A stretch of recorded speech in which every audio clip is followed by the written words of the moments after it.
Alright, y'all, I'm trying to take this bull off on this Chevy, but my half-inch won't fit in there, half-inch socket, so I'm going to try this 3/8 snap-on socket and this 3/8 snap-on wrench. And I already took off a couple. I want to show y'all how strong this damn ratchet is. So, as you can see, I'm on this thing. It would not come off. I'm on it.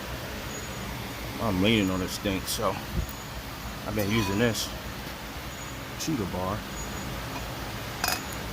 And here it is, guys. Let's see how strong this ratchet is.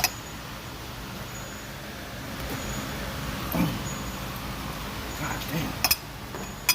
It still don't want to come off.